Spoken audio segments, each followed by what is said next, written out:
கூட பாடுவதில் 107வது பாடலை நாம் பாடலாம். உம்மை பாடாமல் யாரை நான் பாடுவேன், உம்மை துதிக்காமல் யாரை நான் துதிப்பேன். ஆமென். இந்த உலகத்தில் 30 முக்கோடி தெய்வங்கள் இருந்தாலும் கூட எல்லாவற்றுக்கும் மேலான தெய்வம் நம்முடைய கர்த்தராகிய இயேசு கிறிஸ்து, தெய்வாதி தேவன். ஆமென். அல்லேலூயா. அதனால் அவங்க பாடாமல் இந்த பூமியில் நாங்கள் வேற யாரப்பா நாங்கள் போற்றி பாட போகிறோம், உமக்கு நேராக எங்களுடைய கைகள் நேராக நோக்க கருவதுப்பா அப்படின்று கரங்களை நாம் உயர்த்தி தேவாதி தேவன் இந்த 2வது வாரத்தில் நம்மை கொண்டு வந்தாங்களே, அது பெரிதான கிருபை. ஆமென். அல்லேலூயா. எவ்வளோ பேர்கள் இந்த வருஷம் தொடங்கி இந்த மாதத்தை தொடங்கி கூட இந்த நாட்களில் இல்லை. அதனால் நமக்கு ஜீவனை ஈவாய் கொடுத்த தேவனை ஒரு மனதார வாழ்த்தி நாம் பாடலாமா? உம்மை பாடாமல் யாரை நான் பாடுவேன், உம்மை துதிக்காமல் யாரை நான் துதிப்பேன். உம்மை பாடாமல் யாரை நான் பாடுவேன், உம்மை துதிக்காமல் யாரை நான் துதிப்பேன். துதியும் உமக்கே அல்லேலூயா, கனமும் உமக்கே அல்லேலூயா, மகிமை உமக்கே அல்லேலூயா, புகழ்ச்சியும் உமக்கே அல்லேலூயா. துதியும் உமக்கே, துதியும் உமக்கே அல்லேலூயா, கனமும் உமக்கே அல்லேலூயா, ஆமென். மகிமை உமக்கே அல்லேலூயா, புகழ்ச்சி உமக்கே அல்லேலூயா. உம்மை பாடாமல் யாரை நான் பாடுவேன், இயேசுவே துதிக்காமல் யாரை நான் துதிப்பேன். உம்மை பாடாமல் யாரை நான் பாடுவேன், உம்மை துதிக்காமல் யாரை நான் துதிப்பேன். உளையாலே சேற்றில் இருந்து எடுத்தீரே, உன்னத அனுபவம் தந்தீரே. ஆமென். இந்த பாவத்தில் இருந்து இந்த உலகத்திலிருந்து நம்மை மீட்டெடுத்த தேவன். ஆமென். உம்மை பாடாமல் யாரை நான் பாடுவேன், உம்மை துதிக்காமல் யாரை நான் துதிப்பேன். ஆமாம்பா, இந்த வாழ்க்கை உமக்காக நாங்கள் வாழணும். துதிக்காமல் யாரை நான் துதிப்பேன். துக்கங்களை சந்தோஷமாய் மாற்றினி, துயரங்களை மகிழ்ச்சியாக மாற்றினி. இந்த கால வேளை நாம் ஒவ்வொருவரும் நம்முடைய எண்ணங்களை சிந்தனைகளை தேவன் அறிந்திருக்கிறார். ஆமென். அந்த கால வேளை நாங்கள் உம்மை துதிக்கிறோம். எங்க மத்தியில் நீங்க வாங்க. அல்லேலூயா. ஆமென். ஒன்றுக்கும் உதவாத என்னையோ உருவாக்கி உயர்த்தின தெய்வமே. ஆமென். அல்லேலூயா. நம்ம ஒவ்வொருவரும் நம்ம சொல்ல முடியும், இந்த உலகத்துல நம்ம பாழாய் வீணாய் போயிருக்கோம். தேவனுக்கு முன்பாக நிறுத்துறீங்களா, அது பெரிய காரியம்.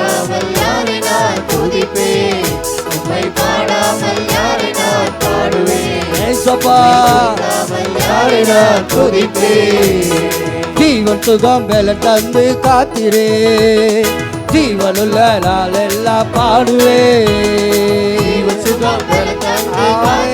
இந்த 9 மாதத்தை நம்ம ஒளி நடித்து வந்த தேவன். அல்லேலூயா. உண்மையா நான் பாடப்பா, நாங்க ஜீவனுள்ள நாளெல்லாம் உண்மைதான்ப்பா பாடுவோம், உண்மைதான் நாங்க துதிப்போம், உண்மைதான் ஆராதிப்போம். யாரை நான் பாடுவேன், யாரை நான் துதிப்பேன். துதியும் உமக்கே அல்லேலூயா, கனமும் உமக்கே அல்லேலூயா, புகழ்ச்சியும் உமக்கே அல்லேலூயா, உமக்கே அல்லேலூயா. துதியும் உமக்கே அல்லேலூயா, அல்லேலூயா, உமக்கே அல்லேலூயா, மகிமை உமக்கே அல்லேலூயா, மகிமை கனம் எல்லாவற்றையும் உமக்கே செலுத்துகிறோம். அல்லேலூயா. ஆமென். அல்லேலூயா. அல்லேலூயா. எலியாவின் தேவன் அவன் என் தேவன். ஆமென். அவர் நம்முடைய தேவன். ஆமென். அல்லேலூயா. நாளில் கூட ஒரு புதிய பாடலை நாம் பாடலாம். எலியாவின் தேவனே, ஒரு இறங்கிடும் நேரமே, அசைவாடும் அனலாக்கும் எங்கள் அக்கினி சோலையே. ஆமென். எங்கள் மத்தியில் நீங்கள் அசைவாடனதாம்பா நாங்கள் உமக்கு முன்பாக தகுதியாய் நிற்க முடியும். எவ்வளோ பேர் சொல்ல முடியும்? ஆமென். அல்லேலூயா. ஒவ்வொரு நாளும் நம்ம பரிசுத்த பாதையில் தேவனுக்கு முன்பாக கடந்து போனதான் அந்த ஜீவ ஓட்டத்தில் நம்ம ஓடி இந்த கிரீடத்தை நாம் பெற்றுக்கொள்ள முடியும். ஆமென். அல்லேலூயா. ஒவ்வொரு நாளும் எங்கள் அக்னி ஜுவாலையாக எங்கள் மத்தியில் ஒவ்வொரு மேலே மனுஷன் மேலே எவ்வொரு மேலும் நீங்கள் தான்பா இறங்கணும். ஆமேல் அல்லேலூயா. அவங்களுக்கு தான் கொடுப்பேன், இவங்களுக்கு தான் கொடுப்பேன், இந்த பட்சபாதம் அவர் இடத்துல இல்லை. எல்லாவற்றையும் சம்பூர்ணமாய் கொடுக்குற தேவன். அவர் இடத்துல நாம் தாகமாய் கேட்கும்போது நம்ம மேலே அவர் அக்கினியாய் இறங்குற தேவன். எலியாவின் தேவனே அவர் இறங்கிடும் நேரமே. எலியாவின் தேவனே அவர் இறங்கிடும் நேரமே. அசைவாடும் அனலாக்கும் எங்கள் அக்கினி ஜுவாலையே. அசைவாடும் அனலாக்கும் எங்களை ஒவ்வொரு ஆவிக்குள்ள அனலாக்குங்க. கரங்களை நாம் உற்சாகமா தட்டி, கரங்களை நாம் தட்டலாம். ஆமென். கரங்களை நாம் உற்சாகமா தட்டி தேவனுக்கு முன்பாக பாடலாம். எங்க மத்தியில நீங்க வாங்க. அசைவாரோ அனலாக்கோ அக்கினி ஜுவாலையே. அசைவாரோ அனலாக்கோ அக்கினி ஜுவாலையே.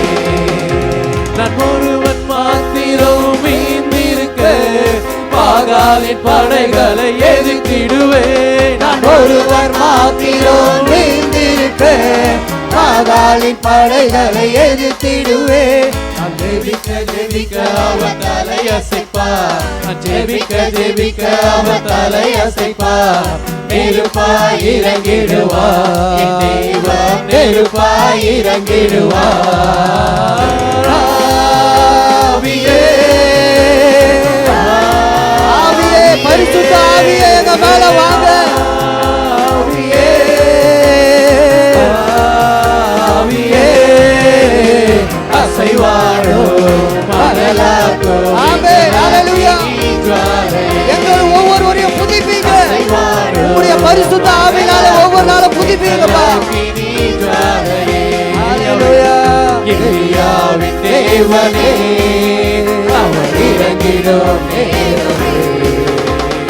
எலியாவின் தேவனே அவர் இறங்கிடும் நேரம். அசைவாடும் அசைவாடோ அனலாக்கோ அக்கினி ஜுவாலையே.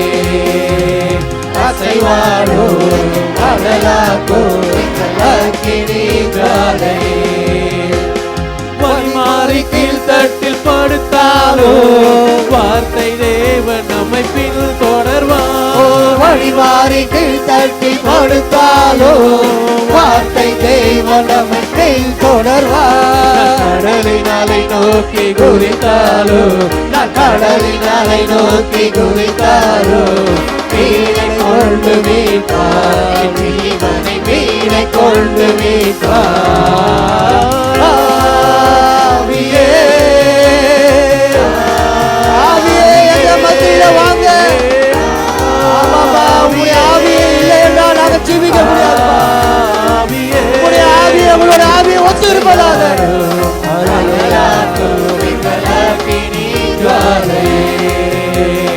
அசைவாரோ மரலாக்கோ எங்கள் அக்கினி ஜுவாலையே. எலியாவின் தேவனே அவர் இறங்கிடும் நேரமே. எலியாவின் தேவனே அவர் இறங்கிடும் நேரமே. அசைவாடோ மரலாக்கோ எங்கள் அக்கினி ஜுவாலையே. அசைவாடோ மரலாக்கோ எங்கள் அக்கினி ஜுவாலையே. நீர் வற்றி போனாலோ வற்றாத ஜீவனதி நமக்கு உண்டு. தேரி காற்று நீர் வற்றி போனாலோ வற்றாத ஜீவனதி அவர் ஜீவநதியாய் நம்ம இடத்துல கடந்து போவார். முள் நடப்பே பின்னிட்டு பாராமல் முள் நடப்பே. அழைத்தவர் கரம் நடத்தோ நெல்லை அழைத்தவர் கரம் நடத்தோ. ஆவியே ஆவியே மத்தியில வாங்க. ஆவியே ஹல்லேலூயா. ஆவியே அசைவாரோ அனலாக்கோ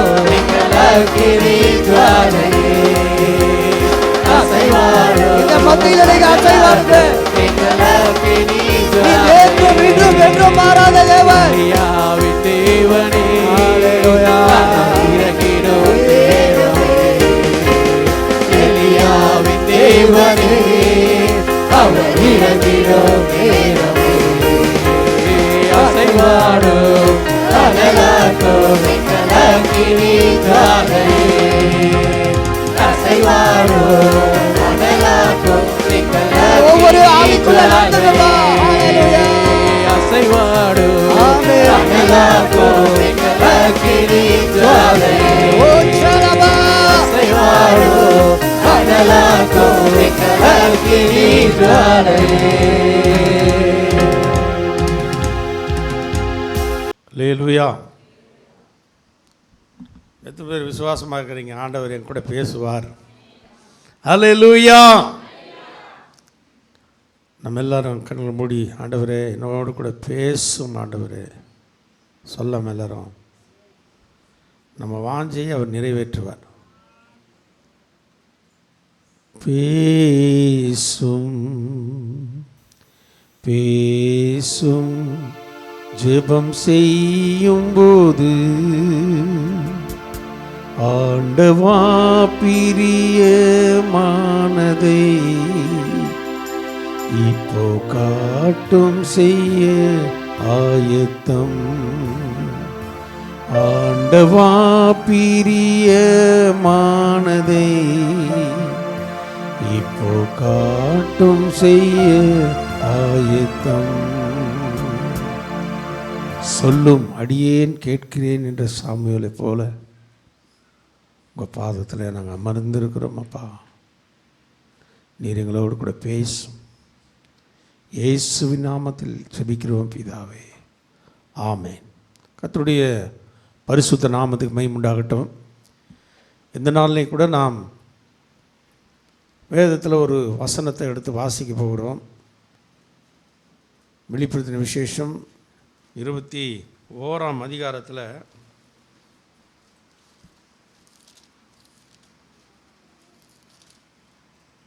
7ஆம் வசனத்தை நான் வாசிக்கும்போது அங்கே சொல்லப்பட்டிருக்குது, ஜெயம் கொள்ளுகிறவன் எல்லாவற்றையும் சுதந்தரித்து கொள்ளுவான்.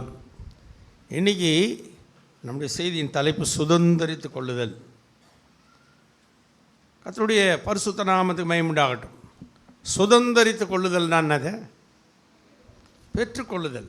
ஆமென். நாம் என்னென்ன பெற்றுக்கொள்ள போகிறோம் என்று ஒரு சில காரியத்தை நான் உங்களுக்கு சொல்லி தரப்போகிறேன். எல்லோரும் கொஞ்சம் கவனமாக கேட்டிங்கன்னா அது உங்களுக்கு ஆசீர்வாதமாக இருக்கும். முதலாவதாக ஜெயம் கொள்ளுகிறவன்.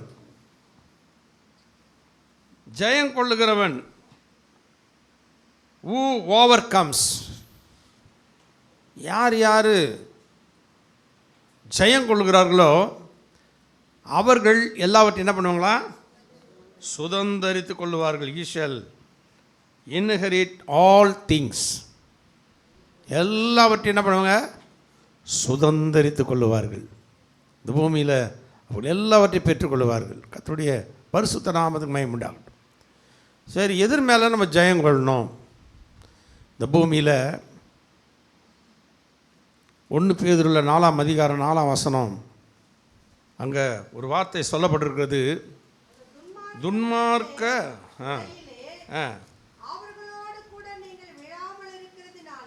ஆமென். ஆமாம், துன்மார்க்க உலை. இன்னைக்கு ஒரு கூட்டம் துன்மார்க்க உலையிலே சிக்கி கொண்டிருக்கிறது. இன்றைக்கி கிறிஸ்தவர்களை ஏளனமாக பேசுகிறாங்க, தூஷிக்கிறாங்க,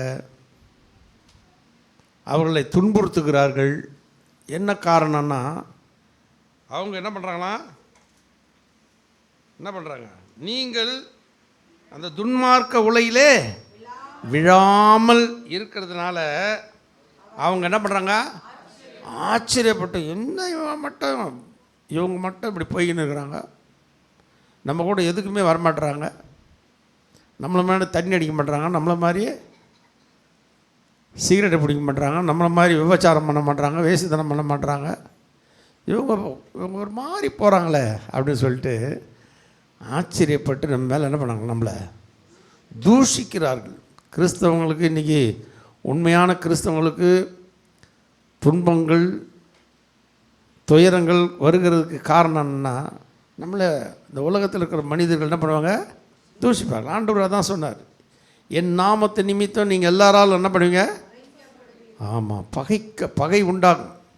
குடும்பத்தில் இருக்கிறவங்க பகைப்பாங்க, நம்முடைய சிநேகிதர்கள் நம்மை பகைப்பார்கள், உறவினர்கள் நம்மை பகைப்பார்கள், எல்லாரும் நமக்கு விரோதமாக எழும்புவாங்க. ஏன்னா நம்ம அந்த துன்மார்க்க உலையில் என்ன பண்ணுறதில்ல, விழாமல் இருக்கிறதுனால அவங்களுக்கு எரிச்சல் ஜாஸ்தி ஆகிடுது.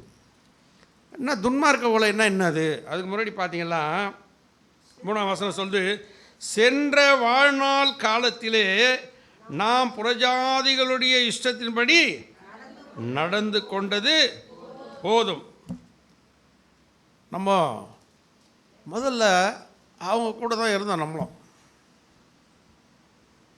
எங்கே இருந்தோம், அந்த துன்மார்க்க உலையில். என்னென்ன துன்மார்க்க உலையில் அங்கே பார்த்தீங்கன்னா, அங்கே சொல்லப்படுது, காம விகாரம் துர் இச்சைகள் நடப்பித்து களியாட்டு செய்து வெறி கொண்டு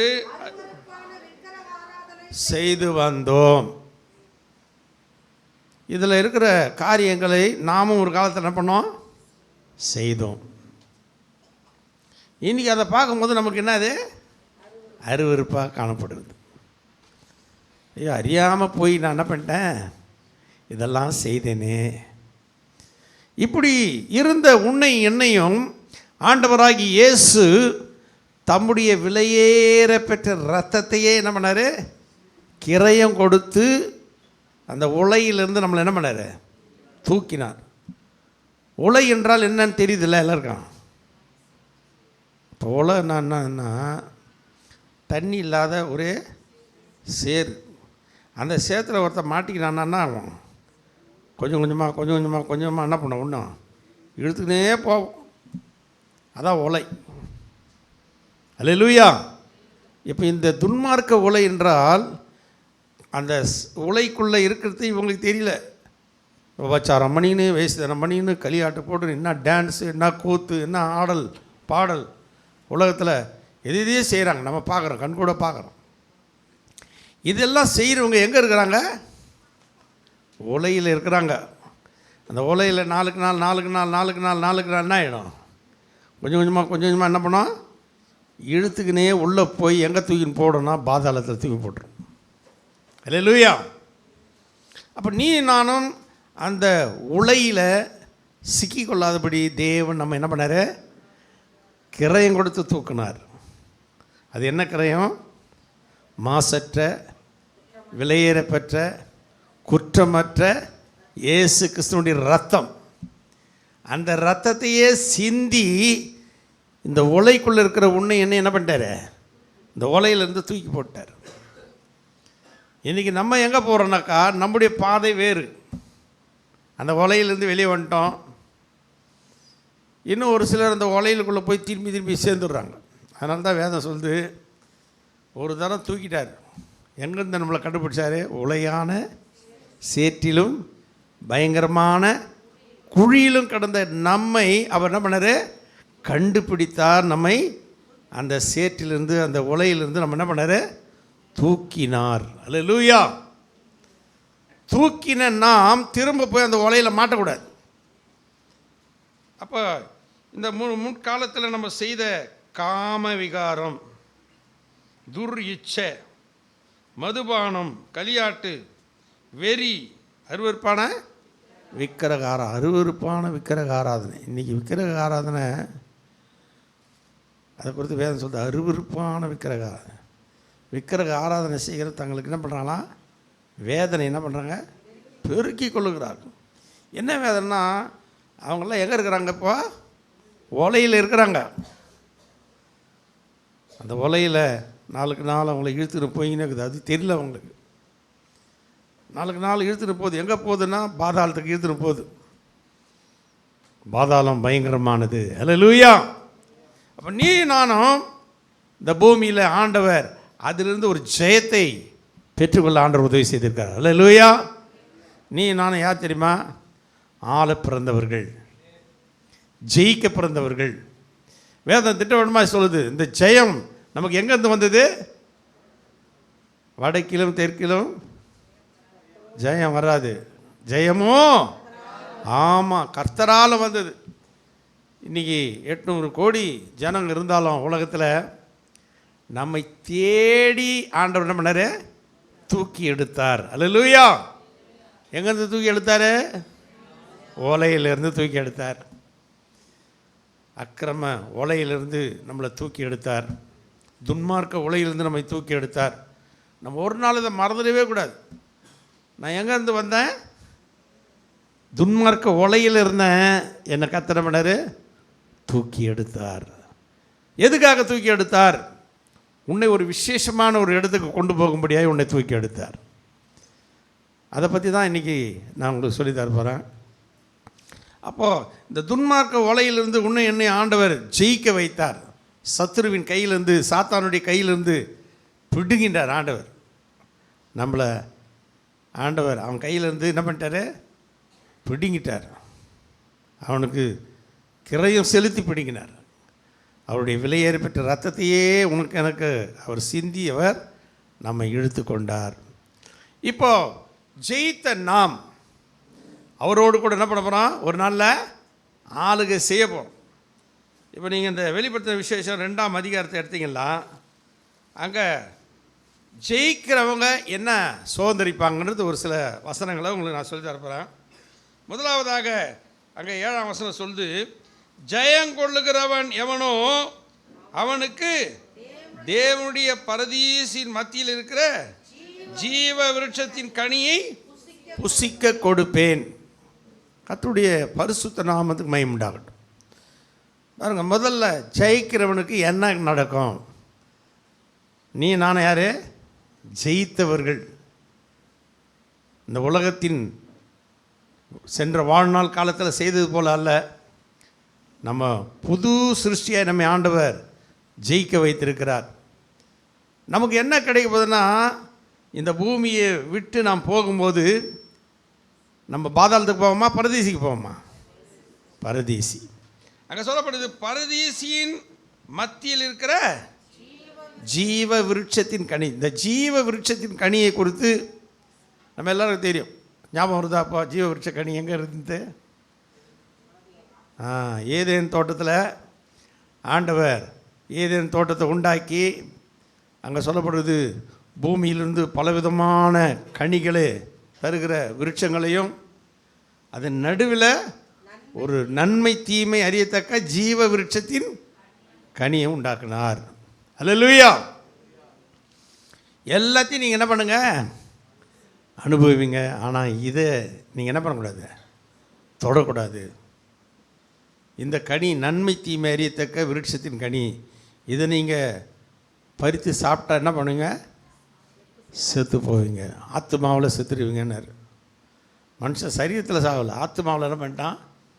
அதை பறித்து ஆண்டவருக்கு கோபம் மூட்டும்படியாக அதை கீழ்ப்படியாமல் போனதுனால அவன் செத்து போனான். ஆத்துமாவில் செத்து போயிட்டான். அல்லேலூயா. ஆண்டவர் அந்த ஏதேன் தோட்டத்தில் மனுஷன் தவறி போனதுனால ஏதேன் தோட்டத்தை என்ன பண்ணிட்டாரு?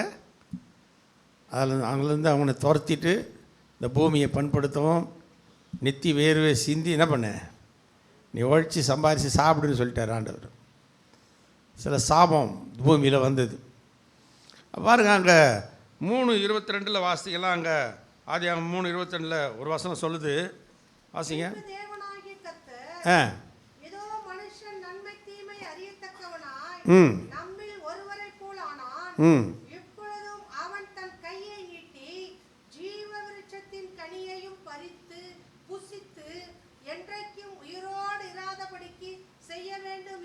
லேலுயா. பாருங்க, ஆண்டவருக்கு தெரியும் இந்த ஜீவ விருட்சத்தின் கனியை அவன் புசித்து என்றைக்கும் உயிரோடு இராதபடி என்ன பண்ணான்? செய்யணும். அப்போது மனுஷன் அங்கே வந்து துரத்தி போட்டார். அல்லேலூயா. இந்த ஜீவ விருட்சத்தின் கனி இப்போ எங்கே இருக்குது? பரதீசில் இருக்குது, பேரடைஸ். இங்கே ஏதேன், அங்கே பேரடைஸ். அந்த பேரடைஸ், அந்த பரதீசின் மத்தியில் ஜீவ விருட்சத்தின் கனியை வைத்திருக்கிறார். இந்த பூமியில் பிசாசின் பிடியில் நாம் அகப்படாதபடி கர்த்தருக்கு கீழ்ப்படிந்து எல்லாவற்றிலும் அவரை பரிசுத்தமாய் ஆராதிக்கிற ஒவ்வொரு விசுவாசிகளுக்கும் கர்த்தர் ஒரு இடத்த வச்சுருக்கார், பரதீசி. இங்கே மாதிரி தான் இந்த சரீரத்தில், இந்த சரீரம் இருக்கிறத, இது கொஞ்ச கால வாழ்க்கை. இதுக்கு எவ்வளோ காலம்? அதனால தான் அப்போ சொன்னாங்க, பவுல் சொல்கிறான், இந்த தேகத்தை விட்டு பிரிந்து. பவுல் பேதுரு சொல்கிறாரு, இந்த கூடாரத்தை, அழிந்து போகிற இந்த கூடாரத்தை விட்டு நான் புறப்பட்டு போவேன். அழிந்து போகிற கூடாரம். அப்போ இந்த சரீரம் இருக்கிறது கொஞ்ச நாள் தான் இந்த வாழ்க்கை. இந்த கொஞ்ச கால வாழ்க்கைக்காக நம்ம என்ன பண்ணுறோன்னா ஆண்டவரையே விட்டுறோம். இந்த சரீரத்தில் இருக்கிற இச்சைகள், இதில் இருக்கிற காரியங்கள் எவ்வளோ காலம்னா கொஞ்ச கால வாழ்க்கை தான். அது நாளுக்கு நாள் என்ன இருக்குது, குலைந்து போயினே இருக்குது. ஒரு ஸ்டேஜ் வந்தபோது அது என்ன ஆயிடுது, இல்லாமல் போயிடுது. அல்லேலூயா. நம்ம இந்த சரீரத்தையே பெருசாக நினச்சிருக்கோம். அதனால தான் வேதம் திட்டவட்டமாக சொல்லுது, உங்கள் சரீரத்துக்காக மட்டும் நீங்கள் என்ன பண்ணாதீங்க, ஆண்டவர் மேலே நம்பிக்கை வைக்காதீங்க. அல்லேலூயா. இந்த சரீரத்துக்கு மாத்திரம், இந்த சரீரம் நல்லா இருக்கணும், இப்படி இருக்கணும், அப்படி இருக்கணும், இதுக்காகவே நம்ம ஆண்டவர் மேலே நம்பிக்கை வச்சா நம்மளை போல் பரிதாபமுள்ள ஜனம் வேறு யாருமே இருக்க முடியாது. இப்போ சரீரத்துக்குள்ளே ஒரு விலையேற பெற்ற என்ன இருக்குது, ஆத்துமா இருக்குது. இந்த ஆத்துமா, இந்த சரீரம் உருக்குலைஞ்சு போகும்போது இந்த ஆத்துமா எங்கே போனோம், பரதேசிக்கு போகணும். அதை நம்ம ரொம்ப ஜாக்கிரதையாக நம்ம அதை காத்துக்கொள்ள வந்து ஆத்மாவை குறித்து ரொம்ப ரொம்ப ஜாக்கிரதையாக இருக்கணும். அப்போ இந்த ஆத்மா இந்த பூமியில் இஷ்டம் போல் வாழறவன், தன்னுடைய மாமிசம் விரும்புகிறபடி வாழ்ந்து கொண்டு இருக்கிறவன், அவன் எங்கே இருக்கிறான், துன்மார்க்க உலையில் மாட்டிக்கினுக்கிறான். அந்த உலை என்ன பண்ணுறது, அவனை இழுத்துன்னு போய் இருக்குது கீழே பாதாளத்துக்கு. ஆனால் உனக்கு எனக்கும் அதிலிருந்து ஜெயத்தை ஆண்டவர் கொடுத்தது எதுக்காக தெரியுமா, நீ நான் எங்கே போனோம், பரதேசிக்கு போகணும். அல்லேலூயா. பரதேசி என்பது நமக்கு எல்லாருக்கும் தெரியும். இயேசு கிறிஸ்து கூட 2 கள்ளர்கள் என்ன பண்ணாங்க, அறையப்பட்டார்கள். ஒரு கள்ளன் சொன்னான், நீ கிறிஸ்து ஆனால் எங்களை என்ன பண்ண, எங்களையும் சேர்த்து என்ன பண்ண, ரட்சித்து கொள்ளணும்.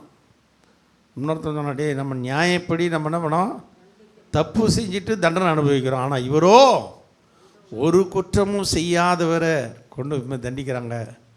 அப்போ அவன் சொன்னான், ஆண்டவரே உங்களுடைய ராஜ்யத்தில் அடியை என்ன பண்ண நினைத்தரலாம். நான் அவனுக்கு கர்த்தர் கொடுத்த வார்த்தை என்னது, இன்றைக்கே நீ என்னோடு கூட ஆமேன் பரதேசியில் இருப்பாய். அப்போ பரதேசி என்பது கிறிஸ்துவுக்குள் இந்த பூமியில் வாழ்ந்து மரிக்கிற ஒவ்வொரு பரிசுத்தவான்களுக்கும் எங்கே இருக்குது, பரதேசி வச்சுருக்கார் ஆண்டவர். அந்த பேரடைஸுக்கு போயிட்டிங்கன்னா அங்கே கர்த்தர் என்ன பண்ணுறாராம், அந்த நடுவில் ஒரு ஜீவ விருட்சத்தின் கனியை வைத்திருக்கிறார். அந்த கனியை பறித்து சாப்பிட்றவங்க எப்படி இருப்பாங்க, அவங்களுக்கு அங்கே சாவே கிடையாது. அல்லேலூயா. அது எவர் லாஸ்டிங் லைஃப். ஆமென். அது நித்திய ஜீவனை தருகிறது. அங்கே அந்த பேரடைஸில் போகிறவங்களாம் நித்தியமாக வாழ்ந்து கொண்டே இருப்பாங்க. எது வரைக்கும்னாக்கா நியாய தீர்ப்பு வருகிற வரைக்கும் அங்கே தான் இருப்பாங்க. ஆமென். நேராக இப்போ சாகிறவங்களாம் எங்கே போயிடுவாங்க, கர்த்தருக்குள் மரிக்கிறவங்க எங்கே போகிறாங்க, பரதேசி. பரலோகம் போக மாட்டாங்க. பரலோகம் போகிறது அப்புறம். அந்த பரதேசியில் போயிட்டு ஜீவ விருட்சத்தின் கனியை புசித்து தேவனோடு கூட என்ன பண்ணுவாங்க, வாழ்ந்து கொண்டிருப்பார்கள். ஆமென். அல்லேலூயா. இப்போ ஜெயம் கொள்றவங்களுக்கு இந்த உலகத்தின் மேலே ஆசை வைக்காதபடி, இந்த உலகத்தின் இச்சையிலிருந்து, இந்த உலகத்தின் காரியத்திலிருந்து நம்ம விடுதலையாகி ஆண்டவருக்காக வாழ்கிற ஒவ்வொரு பரிசுத்தவான்களும் எங்கே போவாங்க, பரதேசிக்கு போவாங்க. அங்கே ஜீவ விருட்ச கனியை புசிக்க கொடுப்பேன். 2வது அங்கே சொல்லப்பட்டிருக்குது, 11ஆம் வசனம் சொல்லுது, ஜெயங்கொள்ளுகிறவன் 2ஆம் மரணத்தினால் சேதப்படுவது இல்லை. இரண்டாம் மரணம். ஒவ்வொரு மனுஷனுக்கு எத்தனை மரணம்? 2 மரணம். ஒன்று என்னது? சரீர பிரகாரமான மரணம், சரீரத்தில் மரணம். ரெண்டாவது ரெண்டாம் மரணம் என்பது யாருக்கு? நாங்கள் அங்கே சொல்கிறோம், ரெண்டாம் மரணத்தில் நீ நான் என்ன பண்ண மாட்டோம்? சேதப்படுவது இல்லை. அப்போ ரெண்டாம் மரணம் யாருக்குரியதுன்னா ஒரு பட்டியலே இருக்குது. இந்த வெளிப்படுத்தின 21 பார்த்தீங்கன்னா 8ஆம் வசனம் சொல்லுது, பயப்படுகிறவர்களும் அவிசுவாசிகளும் அருவருப்பானவர்களும் கொலைப்பாதகரும் விபச்சாரக்காரரும் சூனியக்காரரும் விக்கிரக ஆராதனைக்காரரும் பொய்யர் அனைவரும் இரண்டாம் மரணமாகிய அக்கினியும் கந்தகமும் எரிகிற கடலிலே பங்கடைவார்கள். அல்லேலூயா. இப்போ யாருக்கு ரெண்டாம் மரணம்? பயம். எப்போ பார்த்தாலும் பயம், எதை பார்த்தாலும் பயம். நமக்கு ஏன் பயம்? ஆனால் பாட்டு மட்டும் பாடுறோம், பயமில்லையே பயமில்லையே. ஆனால் ஒரு சின்ன இருட்டை பார்த்தா என்ன ஆயிடுது? பயப்படக்கூடாது. உங்களுக்கு எனக்கு கர்த்தர் எப்படியாப்பட்ட தைரியத்தை கொடுத்துக்கிறாரு? சிங்கத்துக்கு சிங்கம் மாதிரி ஒரு தைரியம் நமக்கு இருக்கணும். எதை குறித்து நாம் கலங்க வேண்டிய அவசியம் இல்லை. 365 முறை பைபிளில் என்ன இருக்குது?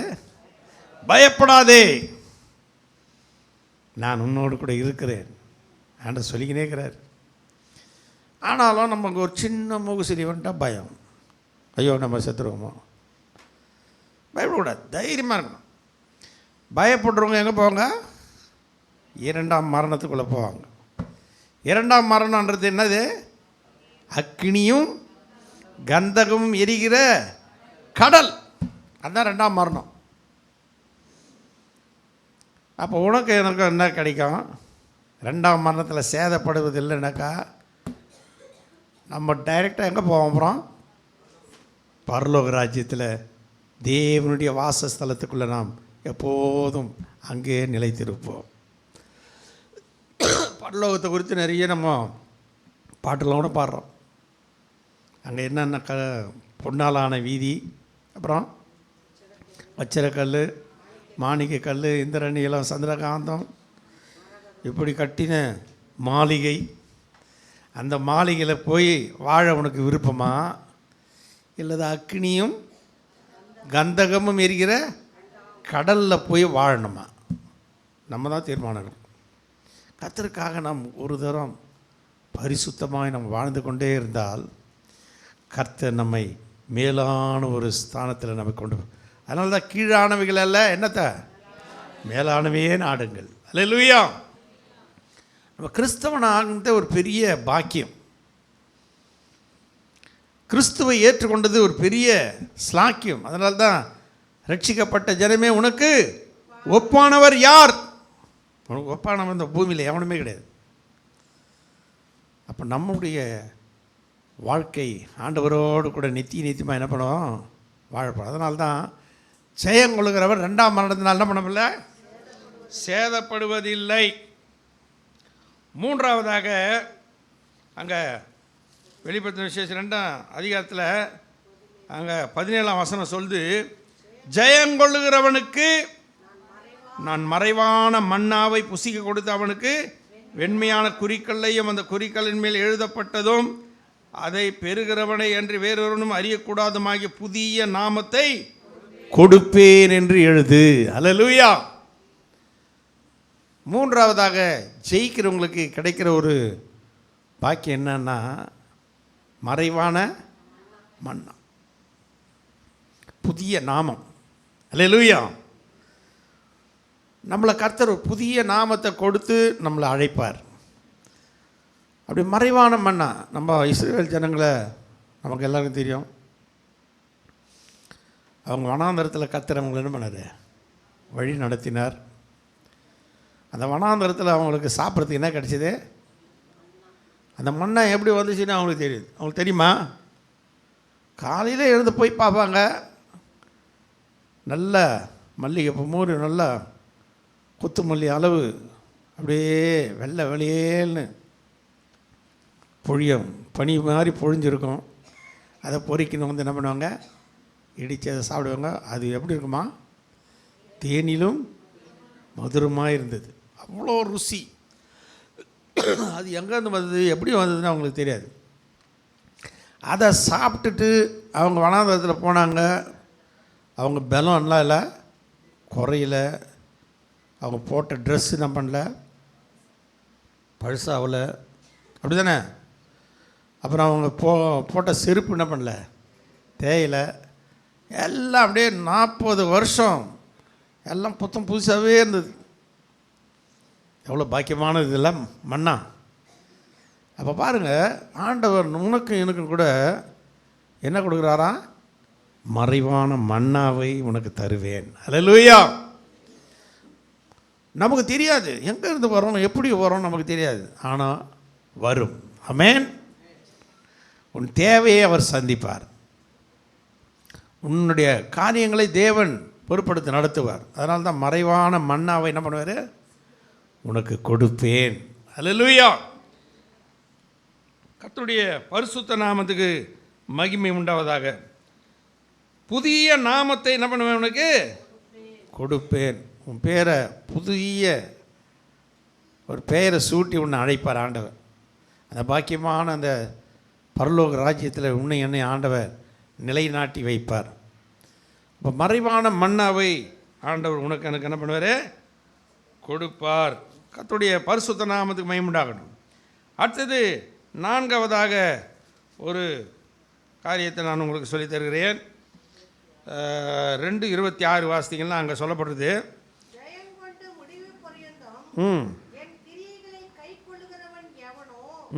அவனுக்கு நான் என் பிதாவிடத்தில் அதிகாரம் பெற்றது போல ஜாதிகள் மேல் அதிகாரம் கொடுப்பேன். அல்லேலூயா. ஆண்டவர் என்ன கொடுக்குறாராம்? I will give power over the nations. இந்த ஜாதிகள் மேலே உனக்கு என்ன பண்ண? அதிகாரம். உனக்கு விரோதமாக ஒருவனை நிற்க முடியாது. உனக்கு ஒரு அதிகாரத்தை என் பிதாவிடத்தில் நான் பெற்றது போல அந்த அதிகாரத்தை உனக்கு நான் என்ன பண்ணுவேன்? கொடுப்பேன். அல்லேலூயா. அப்போ தேவன் அதிகாரத்தை இந்த பூமியில் நமக்கு தருகிறார். எப்போ தெரியுமா? நம்ம எல்லாவற்றிலும் என்ன பண்ணோம்? ஜெயங்கொண்டு வாழும்போது. பாவத்தின் மீது, சாபத்தின் மீது, இந்த உலகத்தில் கண்களின் இச்சை, மாம்ச இச்சை, ஜீவனத்தின் பெருமை, இப்பேற்பட்ட காரியங்கள் மீது நம்ம ஜெயம் எடுத்து வாழும்போது நமக்கு ஆண்டவர் என்ன கொடுக்குறாரு? அதிகாரத்தை கொடுக்குறார். அந்த அதிகாரம், நீங்கள் அதிகாரம் கொடுத்தா நம்ம நிறைய வாசித்துக்கினே போகலாம். லூக்கா சுவிசேஷத்தில் 10:19 வாசிக்கலாம். சர்ப்பங்களை எடுக்கவும் தேள்களை மிதிக்கவும் சத்துருவின் சகல வல்லமையை மேற்கொள்ள உங்களுக்கு அதிகாரம் கொடுக்கிறேன், ஒன்றும் உங்களை என்ன பண்ணாதே. அது என்ன மந்திரமோ சூனியமோ எதுவும் உங்ககிட்ட அணுகாது. உனக்குள்ள ஒரு பவர் இருக்கும்.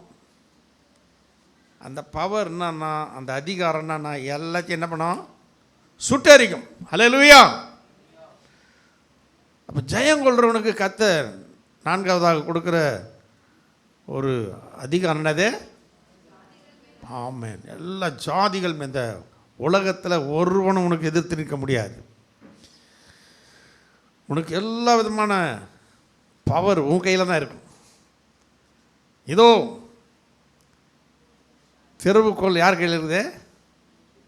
நம்ம ஆண்டவர் கையில் இருக்குது. அந்த திறவுகோலை எடுத்து உன் கையில் கொடுத்துட்றாரு. திறந்த வாசல் உனக்கு முன்பாக வைக்கிறேன், ஒருவன் அதை என்ன பண்ண முடியாது, பூட்ட முடியாது. அப்போது அந்த அதிகாரம் நம்ம கையில் வந்துட்டாக்கா இயேசுவை போல் நாம் என்ன பண்ணலாம்? நாம் மாறலாம். அவர் ராஜாதி ராஜாவாக இருப்பார். நம்மளாம் என்ன பண்ணுவோம்? தூதர்களையும் நியாயம் விசாரிக்கிற நியாயாதிபதிகளாய் இந்த பூமியை நியாயம் தீர்க்கிற நியாயாதிபதிகள் நம்மளை கர்த்தர் வைப்பார். எத்தனை பேர் ஆசை? எனக்கு அப்பேற்பட்ட அதிகாரம் வேணும் ஆண்டவர். சிங்கத்தின் மேலும் பாம்பின் மேலும் உனக்கு அதிகாரம் கிடைக்கும். சர்ப்பங்களை எடுக்கவும் தேள்களை மிதிக்கவும் சத்துருவின் சகல வல்லமையை மேற்கொள்ள உனக்கு அதிகாரம் கிடைக்கும். அப்போ நீ ஒரு வார்த்தை சொன்னீன்னா எல்லாம் அடங்கும். அவ்வளோ பெரிய அதிகாரத்தை அன்றைக்கி ஆதாமுக்கு ஆண்டவர் கொடுத்தாரு. எல்லாத்தையும் உண்டாக்கி எல்லாத்தையும் நீ என்ன பண்ண? ஆண்டு கொள்ளுங்கள் என்றார். ஆனால் அந்த அதிகாரத்தை அவன் இழந்து போனான். இன்றைக்கி ஜெயம் கொள்ளுகிற உனக்கு எனக்கு அதே அதிகாரத்தை திருப்பி கொடுக்குறார் ஆண்டவர். அல்லேலூயா, அல்லேலூயா. கர்த்தருடைய நாமத்துக்கு மகிமை உண்டாவதாக. ஐந்தாவதாக ஜெயம் கொள்ளுகிறவனுக்கு 3:5 வாசிக்கிறோம். ஜெயம் கொள்ளுகிறவன் எவனோ அவனுக்கு வெண் வஸ்திரம் தரிப்பிக்கப்படும், ஜீவ புஸ்தகத்தினுடைய அவன் நாமத்தை கிறுக்கி போடாமல் என் பிதா முன்பாகவும் அவருடைய தூதர் முன்பாகவும் அவன் நாமத்தை என்ன பண்ணுவேன்? அறிக்கையிடுவேன். அல்லேலூயா. பரலோகத்தில் ஜீவ புஸ்தகம் ஒன்று இருக்குது. அந்த இடத்துல என்னைக்கு நீ ரட்சிக்கப்பட்டியோ உன் பெயர் அங்கே என்ன பண்ணிட்டார் ஆண்டவர்? அந்த ஜீவ புஸ்தகத்தில் எழுதி வச்சிருக்கிறார். நீ கடைசி மட்டும் அவருக்காக வாழ்ந்து ஜெயித்து கொண்டு இருந்தால் அவர் சொல்கிறாரு, அந்த ஜீவ புஸ்தகத்தில் பெயரை நான் என்ன பண்ண மாட்டேன்? கிறுக்கி போட மாட்டேன். ஒருவேளை கிறுக்கி போடுவார் ஒரு சிலரை. ஆண்டவரை விட்டுட்டு திரும்ப என்ன பண்ணுது? அந்த உலையில் போய் மாட்டிக்கொண்டா அவனுடைய முன்னிலைமை பின்னிலைமையும் மகா கீழுள்ளதாய் மாறிடும். அப்போ ஆண்டவர் பார்ப்பார், அவன் எவ்வளோ சொல்லி சொல்லி சொல்லி சொல்லி பார்த்தாலும் அவன் திருந்த மாட்டான்னு அவன் பேர் என்ன பண்ணுறாரு? அங்கே கிறுக்கி. அப்போ உன் பேர் என் பேர் என்ன பண்ணுறாரு? கிறுக்கி போட மாட்டேன் என்று ஆண்டவர் இங்கே வாக்கு கொடுக்கிறார். ஜீவ புஸ்தகத்திலிருந்து கிறுக்கி போடாமல் நான் அறிக்கைப்படுவேன். மாத்திரமல்ல அவனுக்கு அங்கே என்ன கொடுக்கப்படும்? வெண் வஸ்திரம் தரிப்பிக்கப்படும். பரலோக ராஜ்யத்தில் இந்த யோவான் அவன் இந்த வெளிப்படுத்தின விசேஷத்தில் பார்க்குறான். திரளான கூட்டத்தை கண்டேன். அவங்க எல்லாரும் எப்படி இருந்தாங்க? வெண் வஸ்திரம் தரிப்பு கட்டுப்படுது. அப்போ பரலோக கூட்டத்தில் உன்னி என்னை ஒரு ஆளாய் ஆண்டவர் அந்த திரளான கூட்டத்தில் நம்மையும் வைப்பார். ஆமென், அல்லேலூயா. ஐந்தாவதாக நமக்கு ஆண்டவர் கொடுக்குற ஒரு விசேஷமான ஒரு காரியம் என்ன? வெண் வஸ்திரம் தரிப்பிக்கப்படும். ஜீவ புஸ்தகத்தில் உன் பெயர் என்ன பண்ண மாட்டார்? கிறுக்கி போடாமல் காத்து கொள்ளுவார். கர்த்தருடைய பரிசுத்த நாமத்துக்கு மகிமை உண்டாகட்டும். ஆறாவதாக ஒரு வசனத்தை நான் வாசிக்கலாம். இந்த 3லயே 12ஆம் வசனம் சொல்லுகிறது, ஜெயம் கொள்ளுகிறவன் எவனோ அவனை என் தேவனுடைய ஆலயத்திலே தூணாக்குவேன். அதினின்று அவன் ஒரு காலும் நீங்குவதில்லை. என் தேவனுடைய நாமத்தையும் என் தேவனால் பரலோகத்திலிருந்து இறங்கி வருகிற புதிய எருசலேமாகிய என் தேவனுடைய நகரத்தின் நாமத்தையும் என் புதிய நாமத்தையும் அவன் மேல் எழுதுவேன். அல்லேலூயா. என் தேவனுடைய ஆலயத்தில் அவன் என்ன பண்ணுவேன்? தூணாக்குவேன். அல்லேலூயா. கர்த்தருடைய நாமத்துக்கு மகிமை உண்டாவதாக. நாம் ஒவ்வொருவரும் ஆண்டவருக்கென்று ஒரு உறுதியான ஒரு ஆலயமாக தேவன் நம்மை மாற்றுவார். தூணாக்குவேன். இப்போ ஒரு ஆலயம் நிற்குதுன்னா அதுக்கு எது சப்போர்ட்டு? தூணு தான். ஆலயத்துக்கு சப்போர்ட்டு தூணு. அந்த பில்லர் தான். பில்லருக்கு மேலே கட்டிக்கினே போவாங்க. ஆனால் பில்லர் தான் அது என்ன பண்ணோம்? அப்போ ஒன்று என்னை பில்லராக வைப்பார் ஆண்டவர். தேவனுடைய ஆலயத்தில் உன்னை தூணாக்குவார். உன்னை யாராலும் அசைக்க முடியாத ஒரு அளவுக்கு கர்த்தர் உன்னை இந்த பூமியில் உயர்த்தி வைப்பார். கர்த்தருடைய நாமத்துக்கு மகிமை உண்டாகட்டும். என்ன அதை அதிகமாக சொல்லிக்கினே போகலாம், நமக்கு நேரம் இல்லாதனால நான் சுருக்கமாக முடிச்சிடுறேன். கடைசியாக லவோதிகா சபை, இந்த 7 சபைகளுக்கு ஆண்ட சொன்ன லவோதிகா சபை தான் என்ன சபை? அது கடைசி கால சபை. இதில் தான் ஒரு விசேஷமான ஒரு நீ நானும் அந்த கடைசி கால சபையில் இருக்கிறோம். நம்ம எந்த சபை? இந்த 6 சபை முடிஞ்சு போச்சு. என்னென்ன சபை பார்த்தீங்களா? எபேசு, அப்புறம் சிமிர்னா, அப்புறம் வேறு என்ன சபை? பெர்கமு, தியத்தீரா, சர்தை, பிலதெல்பியா. சரி, பிலதெல்பியா வரைக்கும் முடிஞ்சிச்சு. இதெல்லாம் கடந்த கால சபைங்க. இப்போ நம்ம வாழுற சபை என்ன சபை? இது லவோதிக்கேயா சபை. இந்த லவோதிக்கேயா சபையை குறித்து தான் கொஞ்சம் விளக்கமாக உங்களுக்கு சொல்லி தான் போகிறேன். நீங்கள் எல்லாம் இந்த லவோதிக்கா சபையெல்லாம் எடுத்து வச்சுங்க கையில். இந்த லவோதிகா சபை எப்படி வாழும் அந்த காலத்தில்னா, அவங்களுக்கு ஆண்டவர் ஒரு விசேஷமான ஒரு ஆசீர்வாதத்தை கொடுக்குறார். 21ஆம் வசனத்தில், நான் ஜெயங்கொண்டு என் பிதாவினுடைய சிங்காசனத்திலே அவரோடே கூட உட்கார்ந்தது போல ஜெயங்கொள்ளுகிறவன் எவனோ அவனும்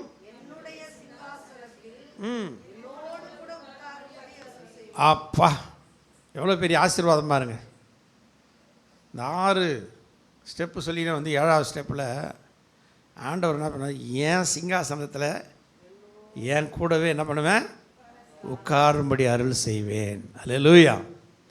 அப்போ கர்த்தருடைய நாமத்தினால நாம் ஜெயிக்கிறவர்களாய் நாம் காணப்படுவோம். எப்படின்னா இந்த கால சபை எப்படி இருக்குன்னா, 16ஆம் வசனம் சொல்லுது, நீ குளிருமின்றி வெதுவெதுப்பாய் உன்னையின் வாய் நின்று, ஆமாம், நீ நிர்பாக்கியமுள்ளவனும் பரிதபிக்கப்படத்தக்கவனும் தரித்திரனும் குருடனும் நிர்வாணியுமாய் இருக்கிறதை அறியாமல் நான் ஐஸ்வர்யவான் என்றும் திரவிய சம்மன் என்றும் எனக்கு ஒரு குறைவும் இல்லை என்றும் சொல்லுகிறபடியால் நீ ஐஸ்வர்யமானபடி நெருப்பிலே புடமிடப்பட்ட பொன்னையும் உன் நிர்வாணமாகி அவலட்சணம் தோன்றாதபடிக்கு நீ உடுத்தி கொள்வதற்கு வெண் வஸ்திரங்களையும் என்னிடத்தில் வாங்கி கொள்ளவும் நீ பார்வையடையும்படிக்கு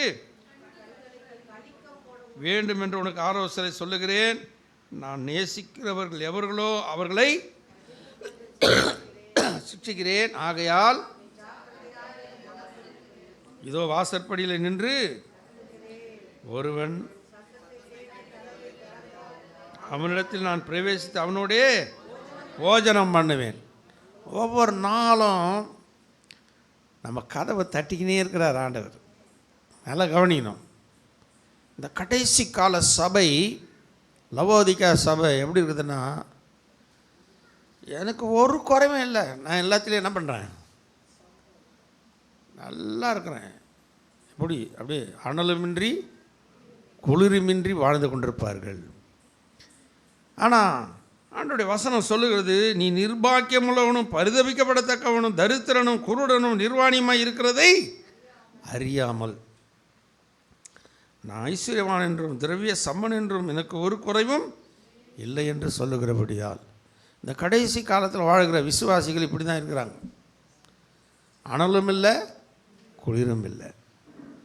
ஆனால் அவங்கள பார்த்தாக்கா சும்மா எனக்கு ஒரு குறைவும் இல்லை, நான் எல்லாத்தையும் அப்படியே எப்படி இருக்கிறேன், பர்ஃபெக்டாக இருக்கிறேன் அப்படின்னு நினப்பு. ஆனால் ஆண்டவருடைய வசனம், நீ எப்படி இருக்கிற, நிர்வாணியாக கிடக்கிற, பரிதபிக்கப்படத்தக்கவனாக கிடக்கிற.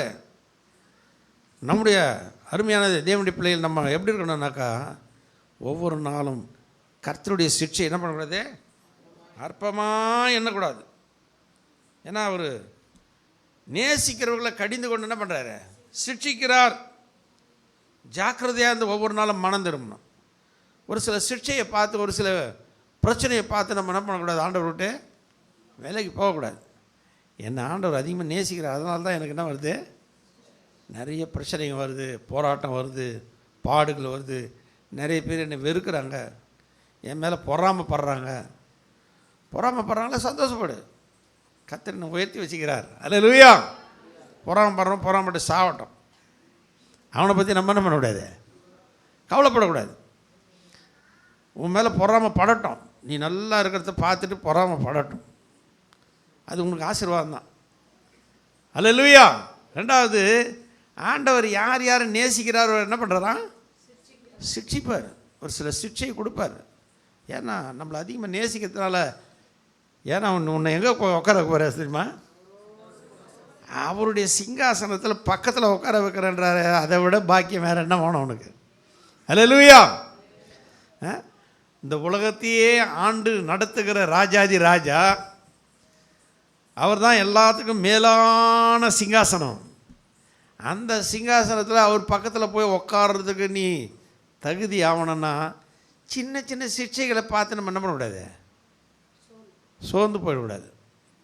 ஐயோ ஆண்டவர் எனக்கு வேணாம், எனக்கு இந்த சிக்ஷை என்னால் தாங்க முடியலன்னு ஒரு சிலர் ஓடிப்படுவோம்.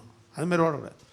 சில பிரச்சனை, ஏன்னா தேவ பக்தியாக மனதாக இருக்கிற யாவரும் என்ன பண்ணுவாங்க, துன்பப்படுவார்கள். வேதம் அப்படி தான் சொல்லுது நமக்கு.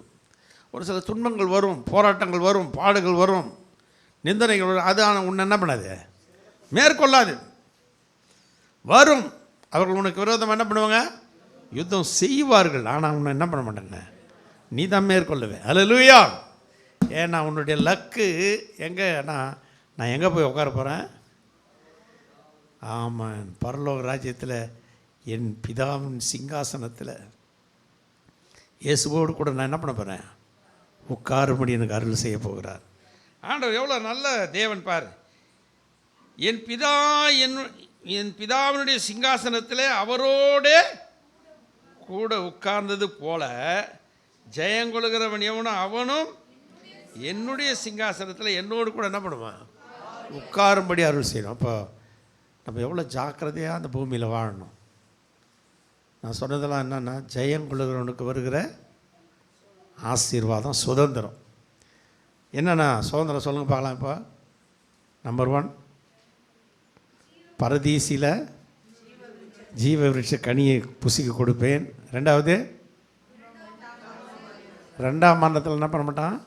சேதப்படுவதில்லை. 3வது, மறைவான மன்னாவை புசிக்க கொடுப்பேன். 4வது, ஜாதிகள் மேலே அதிகாரம் கொடுப்பேன். 5வது, வெண் வஸ்திரத்தை தரிப்பிக்கப்படும், புதிய நாமத்தில் அழைக்கப்படுவேன்.